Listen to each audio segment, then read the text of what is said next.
Assalamualaikum warahmatullahi wabarakatuh.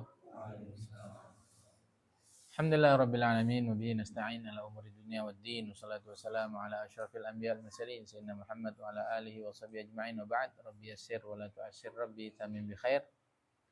Al-Fatihah. A'udzubillahi minasyaitonir rajim. Bismillahirrahmanirrahim. Alhamdulillah.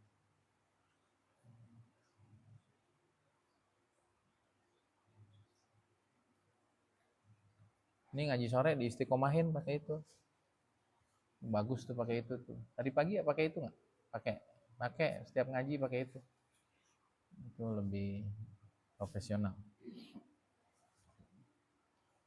Rahmatika astaghith min adzabika astajir aslih li sya'ni kulli wa la takun.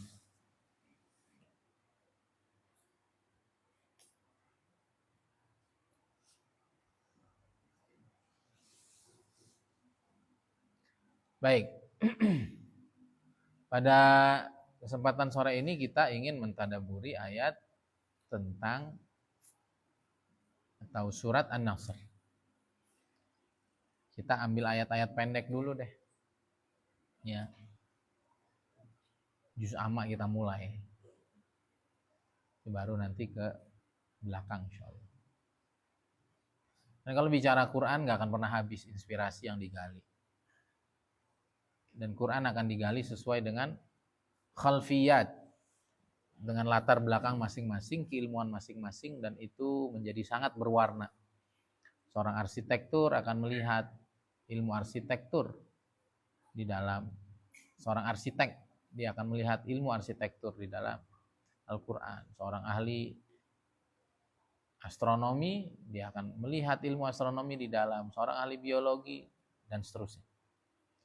Maka Quran ini adalah ma'din, adalah tempat menambang yang tidak akan pernah habis segala kemuliaan di dalamnya.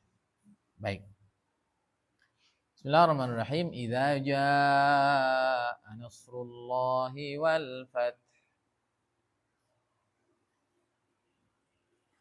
Kalau telah datang pertolongan Allah dan kemenangan itu atau penaklukan itu. Fath di sini adalah Fathu Makkah.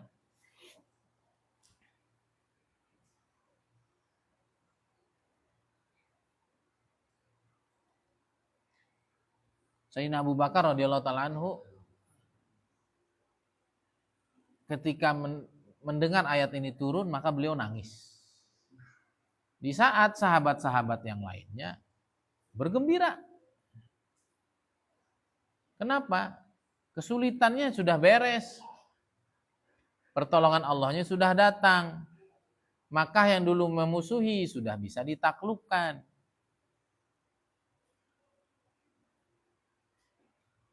Tapi Sayyidina Abu Bakar nangis. Inilah Rabithah, seorang murid kepada gurunya. Orang tuh kalau hatinya nyambung sama gurunya nanti ilhamnya sama. Dan tahu rahasia-rahasia gurunya. Beneran ini. Ini bukan pengakuan ini tapi apa, isi hati. Itu ucapannya sama, gaya bicaranya sama, sudut pandang pola pikirnya sama, itu begitu. Kenapa Sayyidina Abu Bakar nangis? Karena kalau pertolongan sudah datang, Mekah sudah ditaklukkan, itu artinya tugas Nabi bentar lagi beres. Kalau tugas Nabi beres, berarti orangnya nggak lama lagi meninggal. Ya, berarti orangnya nggak lama lagi meninggal. 2 tahun setelahnya wafat.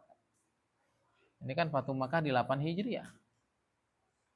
10 tahun di Madinah wafat. Berarti 2 tahun lagi nggak lama wafat. Nangis ya. Nah itu namanya kepahaman. Namanya apa? Kepahaman. Dan kepahaman ini dalam agama tingkatannya paling tinggi. Kemarin saya mempersiapkan kajian itu.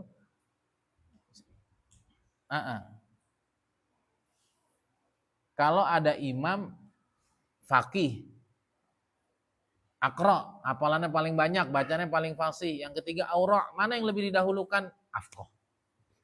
Karena manusia itu bergerak dengan pikirannya. Makin pikirannya tajam, ini orang makin hebat jadi pemimpin. Paham ya? Otot nomor sekian tuh. otak. Beneran ini. Orang yang paling dalam pemahamannya dia yang jadi layak jadi pemimpin. Nah, Sayyidina Abu Bakar di antara para sahabat, beliau yang paling dalam kepahamannya karena paling totalitas untuk gurunya, paling cinta kepada gurunya, paling percaya dengan gurunya, paling cepat membenarkan ucapan gurunya. Akhirnya punya kepahaman yang lebih yang tidak dipahami oleh sahabat yang lain. Nah, saya kenapa ya bahas ke situ ya?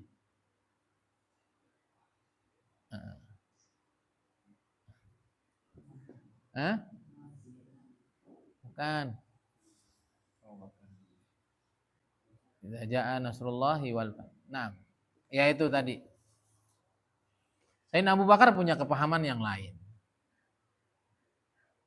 Nah, ini. Ujungnya Nabi Muhammad tuh menang nggak? Dulunya dihinakan, dulunya dikucilkan. Ini saya mau sambungkan. Tadi yang saya sampaikan kepada kelas 4, 5, 6. Kamu tuh akan jadi orang hebat kalau dari dalam kamu sudah hebat dari sekarang. Nabi itu sebelum menang di semua penjuru dunia nantinya, itu Nabi udah yakin nggak? Yakin. Maka kamu boleh diremehkan orang hari ini, boleh diragukan oleh orang, tapi kamu jangan pernah ragu dengan diri kamu sendiri. Kalau diremehin orang, dalam hati aja, awas. Lalu lihat aja. Kita diremehin miskin, lihat suatu saat gua akan lebih kaya dari lo. Diremehin kita bodoh, lihat suatu saat saya akan lebih pintar dari kamu. Diremehin kita gagal terus, lihat suatu saat saya akan menjadi orang yang paling sukses. Dan seterusnya. Nah itu Nabi itu berkobar terus dalam hatinya begitu.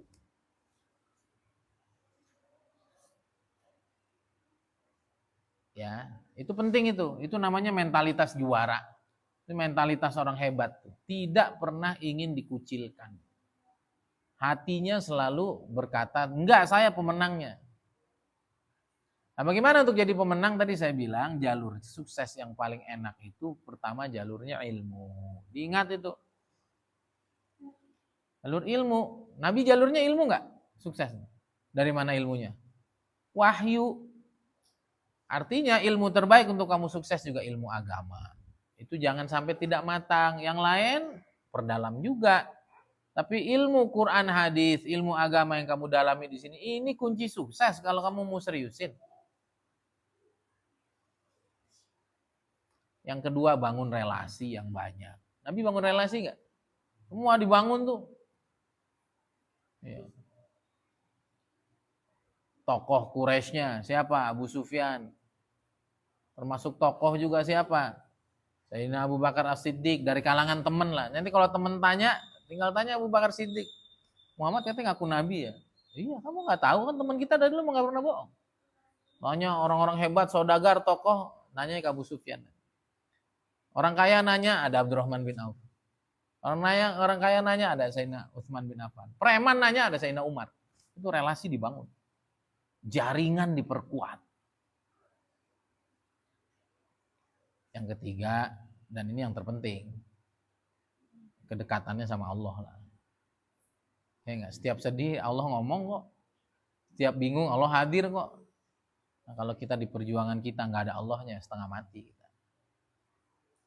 Atau ini taruh nomor 1, kedekatannya dengan Allah. Yang kedua, ilmu. Dengan ilmu itu kita tahu strategi. Yang ketiga, kita bangun jaringan yang paling kuat.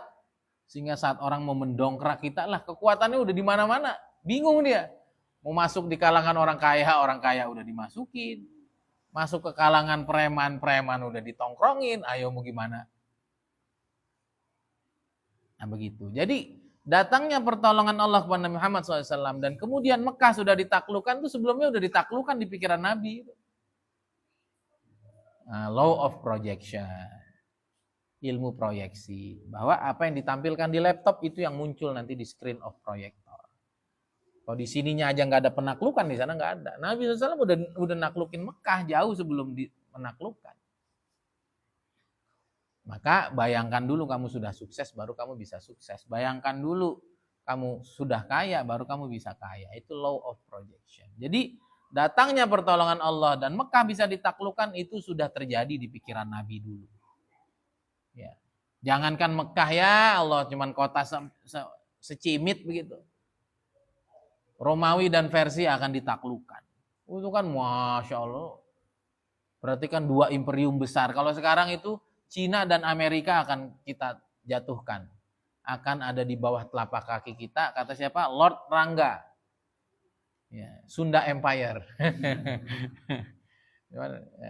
Yang ngomong Lord Rangga ya diketawain orang. Kalau Nabi yang ngomong kan di kepalanya itu penuh dengan visi-visi besar, misi-misi besar. Itu ditaklukkan dulu di kepala itu. Baru ujungnya ditaklukkan. Paham tuh? Nah, maka orang sukses itu sudah yakin sukses sebelum sukses. Orang gagal dia sudah yakin gagal sebelum dia bergerak. Nah, itu semua tentang pikiran. 6. Sayyidina Abu Bakar nangis. Karena tandanya kekasihnya nggak lama lagi sudah nggak ada.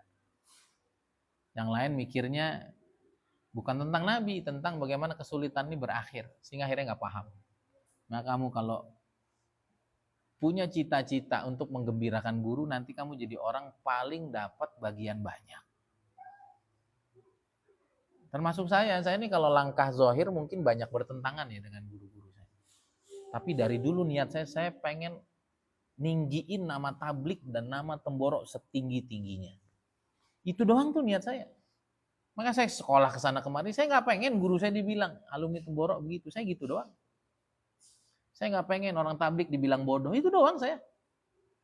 Gara-gara saya punya niat itu, Allah kasih terus ilmu-ilmu hebat kepada Al-Faqir.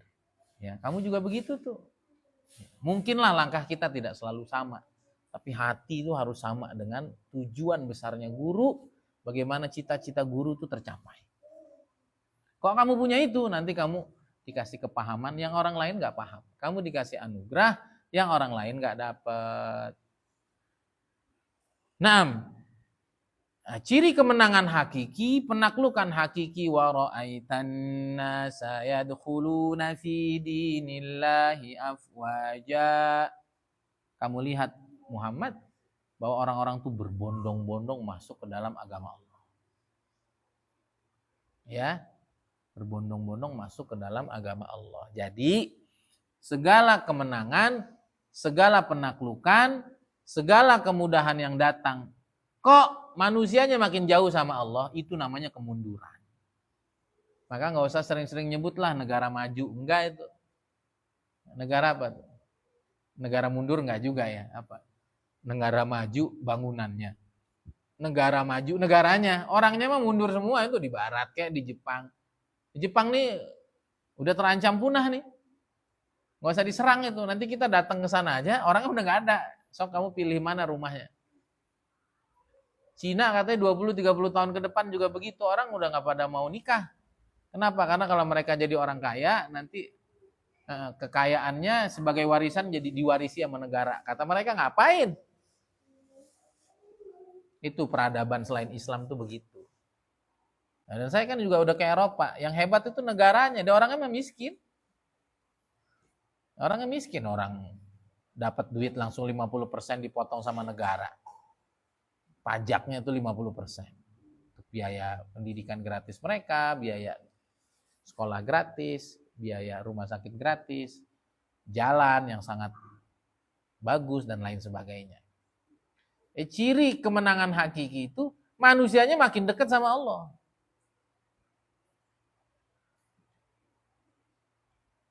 Paham ya? Nah itu baru kemenangan hakiki. Makanya kenapa saya semangat sekali ini bisnis emas ini, karena ujungnya orang mau digeret semua ke PPA untuk kenal Allah lebih dekat. Saya tuh dari dulu gitu tuh, milih bisnis tuh yang ada edukasinya gitu dan ada nilai ruhaniatnya. Kenapa? Karena orang tuh akan puas zahir batin. Nah, kita harus begitu tuh, kemenangan umat Islam itu kalau bisa menghantarkan sebanyak-banyaknya orang kembali ke Allah. Itu baru menang. Kalau enggak, nanti kekecewaan ujungnya. Sekali lagi, kenapa saya sangat bersemangat dengan bisnis emas ini? Karena di atasnya itu ada Mas Randy, ada Sony Abikim, ada guru-guru kita di PPA itu yang ilmunya itu sangat-sangat bermanfaat, tauhid modern, tasawuf modern yang diperlukan oleh umat hari ini. Itu aja tuh. Ya di samping untungnya gede, bicara emas perak, bicara Quran dan hadis dan seterusnya. Maka udahlah gas aja udah. Niatnya dakwah iktisadiyah, dakwah ekonomi. Karena hari ini dakwah ruhani banyak nggak? Banyak.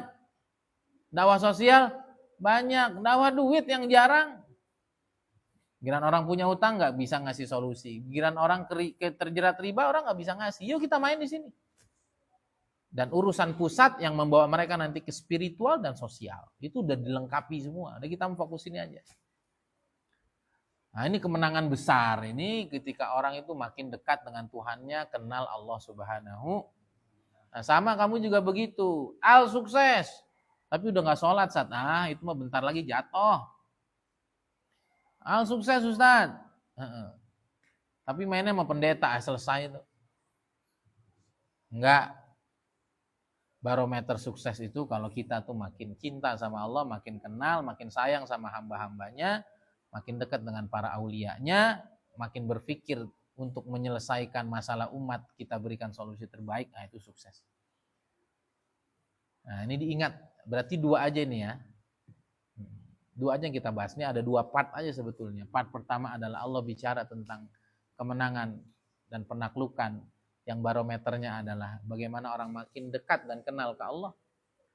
Kalau itu semua sudah terjadi, kalau kemenangan besar itu terjadi, fasabbih bihamdi rabbik. Muhammad, kalau kamu udah ada di puncak kesuksesan kamu harus bertasbih sama aku. Subhanallah. Paham gak? Subhanallah artinya apa? Allah Maha Suci. Allah tuh maha hebat gitu. Maha apa? Seorang diri loh Nabi Muhammad. Mau dibunuh gak jadi. Ditinggalin ayah, ibunya, ditinggalin orang-orang terdekatnya. Gak kena mental health. Dibawa dulu ke Busro ya. Mau dikejar sama orang Yahudi. Enggak. Berbagai macam. Ditolak sana, tolak sini, dizolimi sana, dizolimi sini, dipersekusi sana, persekusi sini, intimidasi sana dan sini, makar untuk dilakukan percobaan pembunuhan berulang kali, tapi nggak jadi. Ujungnya bisa ditaklukkan itu. Kota, negeri yang dulu bersikap semena-mena sama Nabi SAW. Itu dari segala kesulitan itu. Kira-kira yang harus diingat siapa coba? Allah. Yang harus diingat siapa? Karena Nabi SAW tanpa Allah juga bukan siapa-siapa. Apalagi kita. Paham tuh? Ini saya nanti kalau Allah takdirkan jadi orang sukses, jadi orang besar, jadi tokoh. Nama yang akan saya sebut pertama adalah Allah. Dan kita mah nggak pantas. Udah nggak pantas itu. Ya saya tahu SD saya seperti apa. Saya tahu saya lahir dari keluarga seperti apa. Saya tahu maksiat yang saya lakukan. Saya tahu aib yang ada dalam diri saya. Saya tahu sul adab saya. Saya tahu jatuhnya saya. Saya tahu hancurnya integritas. Lagi nama baik apa bahasa ilmiahnya? Ya nama baik dan seterusnya. Kok bisa sukses? Nah itu bukan kita itu. Nabi Muhammad SAW kurang lebih diingetin nama Allah begitu. Muhammad, bukan kamu yang hebat. Kamu ingat gak dulu hampir dibunuh loh kamu.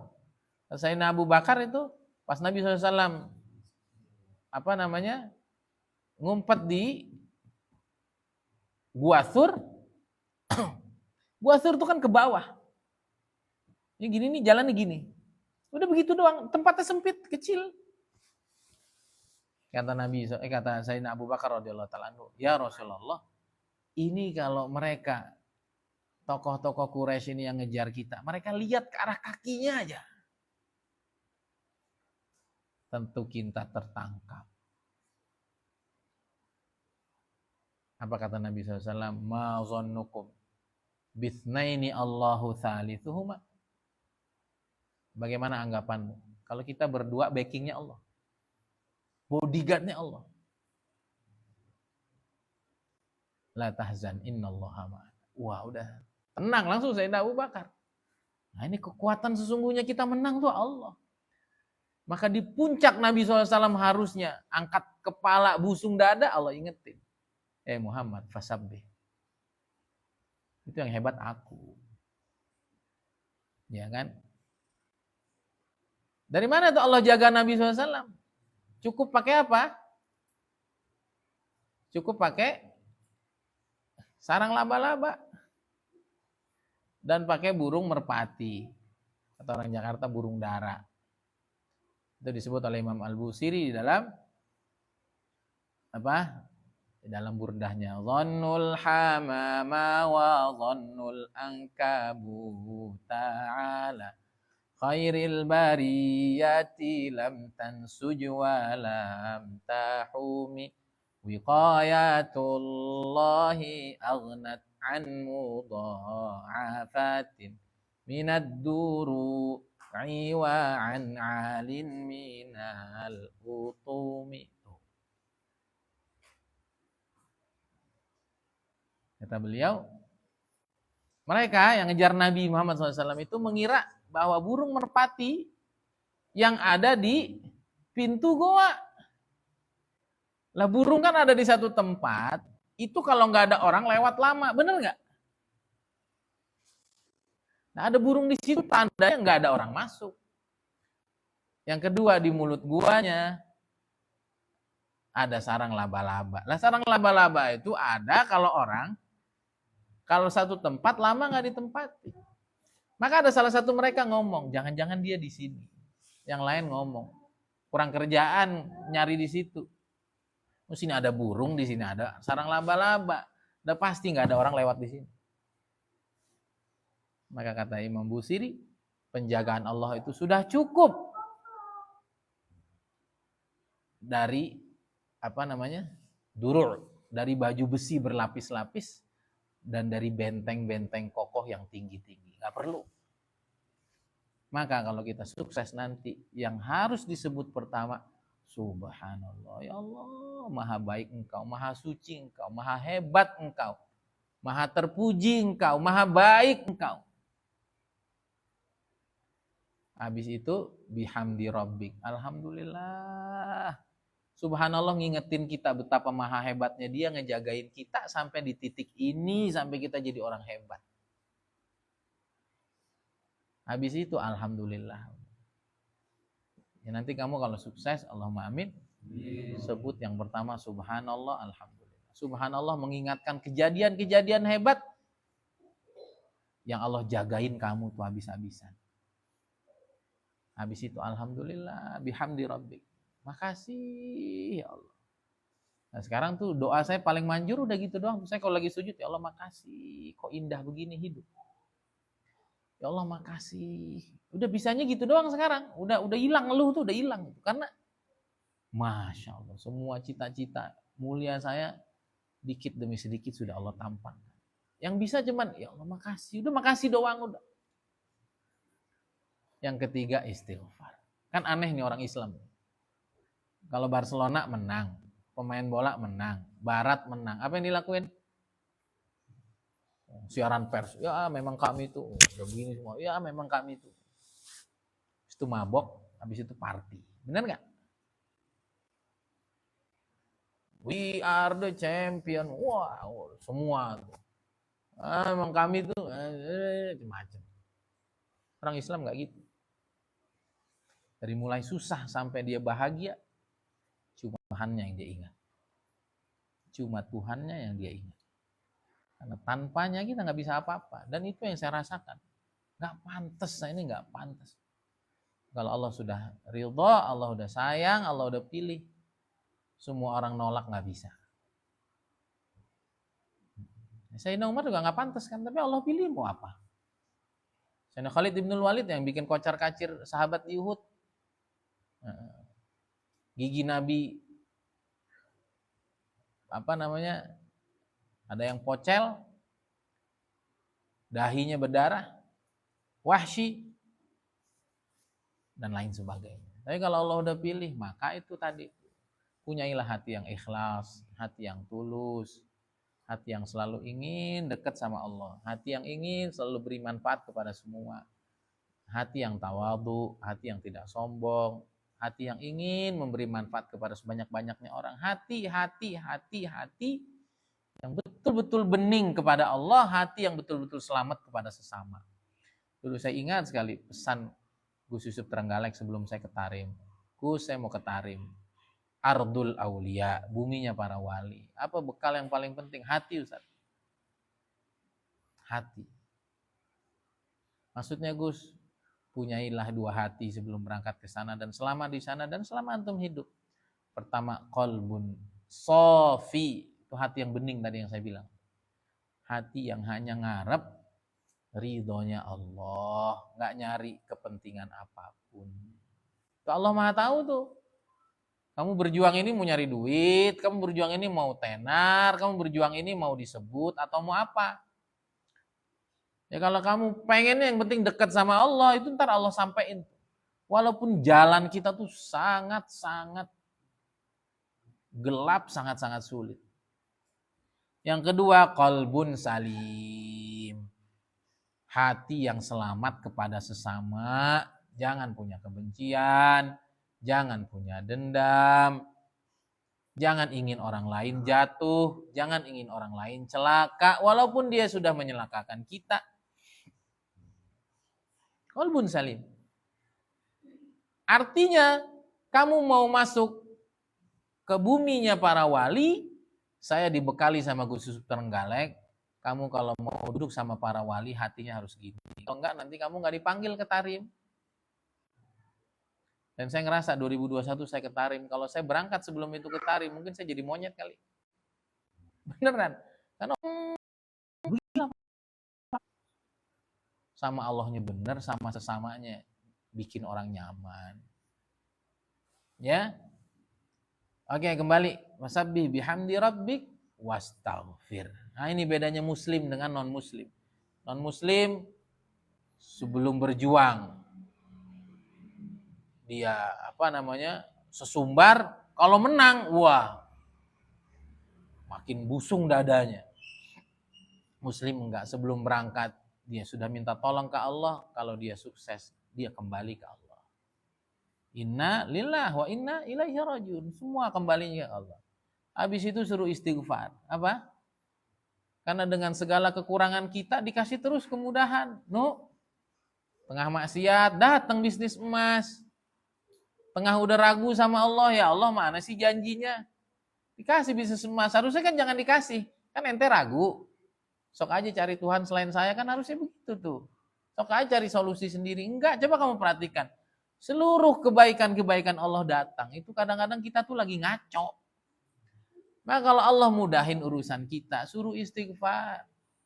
Kamu dikasih fasilitas lebih, padahal amalnya nggak cukup. Hadza min fadli Rabbi, semua murni karunia-Nya. Paham tuh? Nah, itu lihat adabnya orang iman tuh kalau menang. Ingat kehebatan Allah, ingat kebaikan Allah, ingat kekurangan diri, sehingga nggak ada itu sombong. Coba Habib Umar kalau di wawancara, coba kalau udah nggak ngerasa siapa-siapa, ilmu Quran. Innahu kana tawwaba. Kalau kamu ngaku salah, insya Allah nanti kesuksesannya langgeng. Dan dia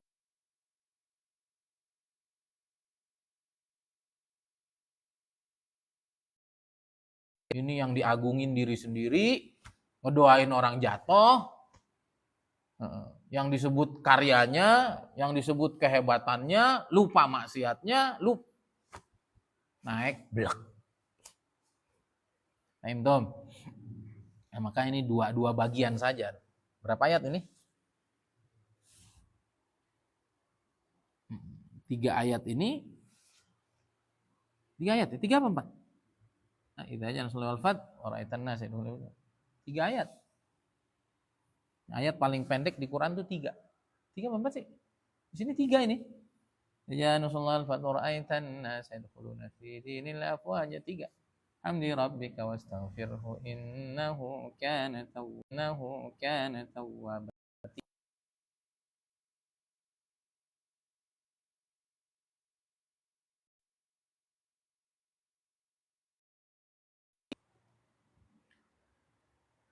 Allah kasih tahu apa tuh kemenangan, keberuntungan hakiki, kemenangan atau keberuntungan hakiki. Kemudian yang kedua, bagaimana menyikapi keberuntungan, kemenangan kalau sudah datang. Berarti mempersiapkan kemenangannya kayak apa? Mempersiapkan kemenangannya. Tadi kan bicaranya udah menang. Berarti untuk menghadirkan kemenangannya gimana? Hah? Gimana? Ya konsep yang di belakang itu. Harus terus ngelibatin Allah. Harus terus ingat nikmatnya Allah. Harus tahu kelemahan diri sendiri, upgrade. Udah gitu aja. Konsepnya 3 tadi taruh di depan. Karena di depan itu konsepnya 3, di belakang juga konsepnya 3. Orang-orang gagal tuh keburu busung dada. Orang-orang gagal tuh lupa Tuhannya. Orang-orang gagal tuh lupa kalau Allah tuh subhana maha hebat. Dia bisa lakuin semua yang mustahil buat kita. Ya kamu perhatikan. Subhana berarti di mindsetnya Allah tuh mampu ngelakuin apa aja. Kan subhanallah di Asra kan, Isra Mi'raj kan kejadian paling ajaib. Ya, orang yang nggak yakin Tuhannya tuh sangat hebat, dia susah mau sukses. Yang kedua, alhamdulillah dia mengambil energi, mengambil anugerah-anugerah terhebat dari Tuhannya. Doanya kenceng, tawakalnya kenceng. Yang ketiga apa? Diurusin dirinya, biar jangan kurang melulu, disempurnain. Karena konsep awalnya begitu, pas sukses ya begitu lagi. Langsung ingat tuh subhanallah, ya Allah emang kau yang hebat. Alhamdulillah ya Allah, itu saya masih ingat tuh.